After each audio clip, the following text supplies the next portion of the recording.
All right, so the UFC is back in a big way. Let me tell you, if you're a UFC fan and you like to watch fights at the weekend, then you are set in 2025 because every single weekend up until March 29th, the UFC is in action all over the world. Literally, if you like fights, you want to see the best fighters on planet Earth, you want to see your favorite mixed martial artists going to work, well, guess what? 2025 is getting off to a great start. There's only one weekend where there's not any action. So we're going to go through a few of them. Now, the big news was announced recently, just yesterday, I think.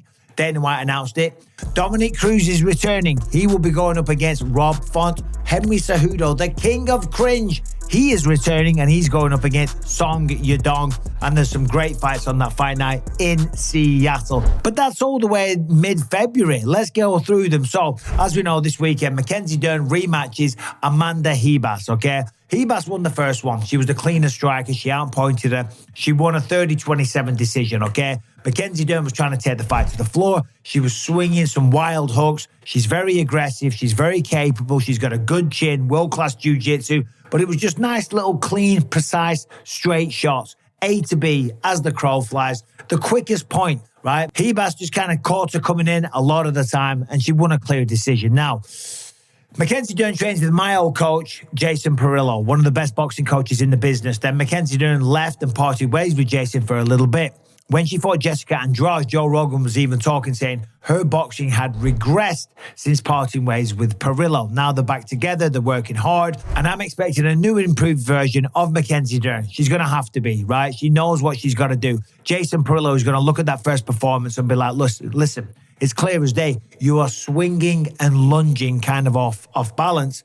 And Ribas was clocking you with the straight shots, okay? So you got to have a tighter guard. You got to be more precise. You got to pick your shots better. You got to feint. You got to set them up. You got to look for openings. You can't just swing wildly. But of course, Ribas, she has improved as well. So that's the first fight night of the year. Following on from that, the week after, we all know Islam Makhachev rematches Arman Tsarukyan, okay? A rematch 6 years in the making, co-main event. Makhachev and Dvalishvili, he defends the belt for the first time against Umar Nurmagomedov, the undefeated Umar Nurmagomedov, the man that trains with Khabib Nurmagomedov and Islam Makhachev and all those guys out there training their asses off in Dagestan. And of course, Yuri Prochazka versus Jamal Hill. I did an interview with Yuri Prochazka. Okay, check it out. It's going to be on the channel soon. And I also spoke with Makhachev and Dvalishvili, who was pissed off with Umar because Umar said that he was a fake champion, that he wasn't a real champion. So Makhachev and Dvalishvili wants to teach him a lesson. So, moving on. We don't stop there, guys.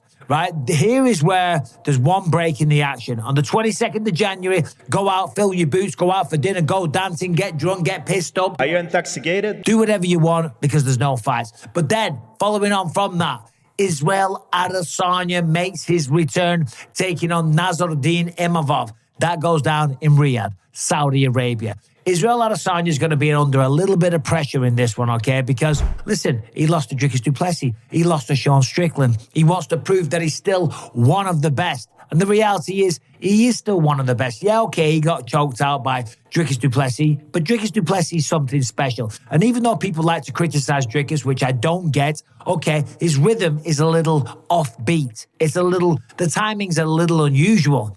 But it is very effective. He's strong. He can finish people. He's got excellent wrestling. He just choked out Israel Adesanya. So why people are saying this guy isn't very technical and he's just a brawler and a bruiser, that is mind-blowing, okay? Now, Nasruddin Imavov, very good, but I think Israel Adesanya probably gets back to winning ways, probably picks him apart, probably gets a finish, okay? Let's have a quick look at the fight night here because let's have a look at some of the other fights because it's a good fight card. Shara Bullet is also on there. Last time we saw him, of course, he got that amazing finish, okay? That spinning back fist to a spinning elbow. I can't even do it sitting in this chair, but it was amazing. And he goes up against MVP Michael Venom Page. This will be a striker's delight. Nobody's going to shoot a takedown. That's a fact. You can take that to the bank. I guarantee it, okay? Or your money back, even though it's free. Unless you remember, subscribe to the members on this channel, by the way. Content dropping daily. Exclusive content, by the way. Also, Jazz Davicius, she's on there. Myra Bueno Silva, Terrence McKinney. But let's go back to the schedule because then, as I said, the hits just keep on coming. The week after, I'm going to be here as well. Sydney, Australia. I'm flying to Saudi, jump on a plane as soon as the fight's finished, and I flee over to Australia, okay? UFC 312. Dricus du Plessis versus Sean Strickland, the rematch. What will Sean Strickland do differently in this one, okay? Will he tighten the defense? Will he lower his base? Will he look to stop the takedowns? Will he go forward? Will he be more aggressive?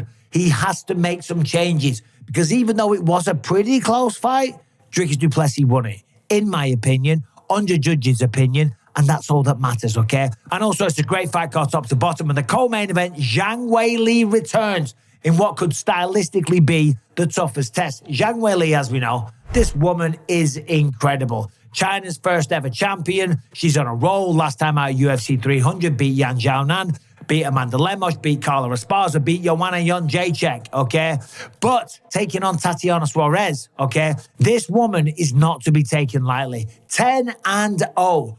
Undefeated, ridiculous wrestling. Last time out, got a stoppage over Jessica Andrade. Choked her out. The one before that, Montana De La Rosa, a guillotine again. Undefeated. She was on The Ultimate Fighter all the way back in 2016. She hasn't been the most active, but when she has been, she has absolutely wiped the floor with her opponents. And Suarez is a fighter in every meaning of the word. I'm telling you, she's a great wrestler. She was competing for the London Olympics 2012.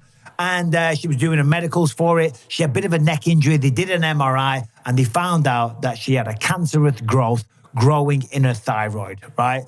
Got through that, came back, undefeated, 10-0. Let's go. Anyway, back to the schedule. Where are we going to go next? So, Dricus du Plessis, Sean Strickland, that's in Australia, February 8th. Boom, straight back to action. Jared Cannonier going up against Gregory Rodriguez, RoboCop. Dead or alive, you are coming with me. Gregory Rodriguez. This man's got some of the best jiu-jitsu in all of the UFC. He's a multiple-time world champion, but he's knocking everybody out. 16 wins, 10 knockouts, 3 submissions. Last time got a decision over Christopher Leroy Duncan, knocked out Brad Tavares, knocked out Dennis Tululin, knocked out Chidi Njokuani, right? And we know Jared Cannonier, perennial contender. Anyway, so as I'm saying, this is a pretty good start to the year. Guess what? Not good enough? Boom, forget about it. Next week, Seattle. I've never been to Seattle in my life, so I'm excited to call this one Henry Cejudo returns against Song Yadong. Now, we know Henry Cejudo, he took a little bit of time off. He retired. He was an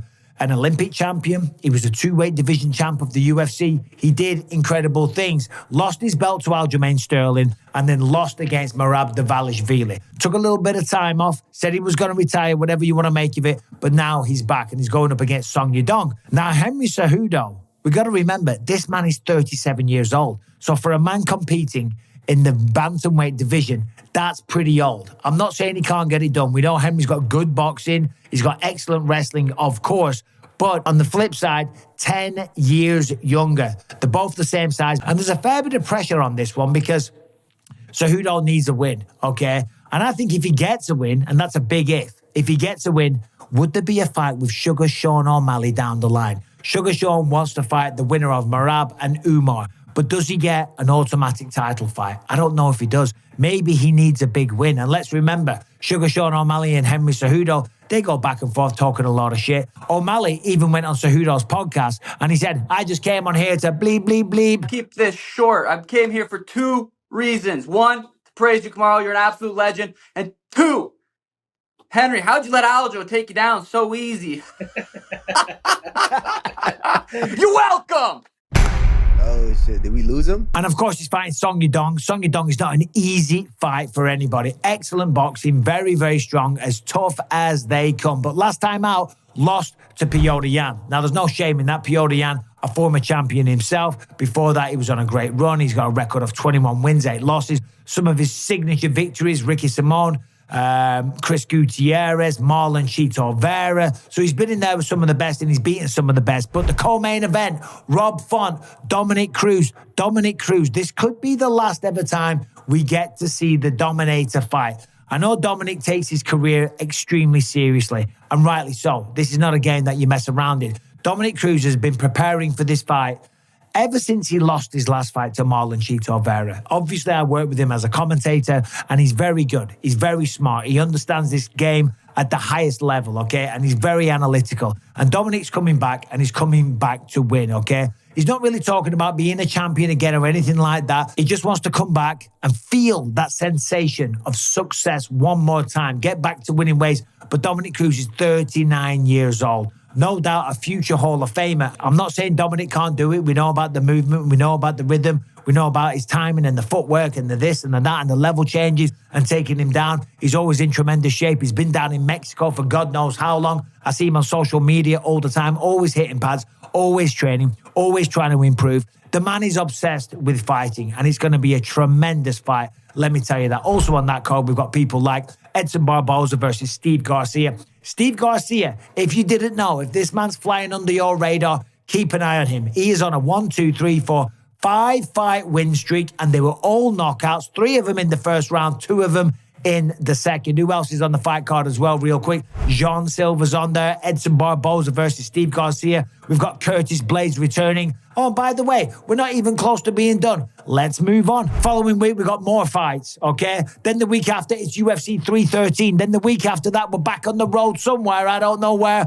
And then March 22nd, we're back in London. Leon Edwards, probably against Jack Della Maddalena, if you believe everything you see on Twitter. The week after that, they're somewhere else. They are literally everywhere. They're all over the world. They're in Australia, Saudi Arabia, Seattle, Las Vegas, you name it. I'm going to be short of sleep. I'm going to be jet lagged. I'm going to be getting my air miles in. And I'm going to be keeping in touch with my family via the phone. But still, I love what I do for a living. Some great fight nights coming up. There's just a little bit of a preview for anybody that was feeling the drought, okay, through the Christmas period, the festive period, where you should be enjoying your time with your family and friends anyway, right? The drought is over. The UFC is back with a bang in a big way. 2025 is going to be a good one.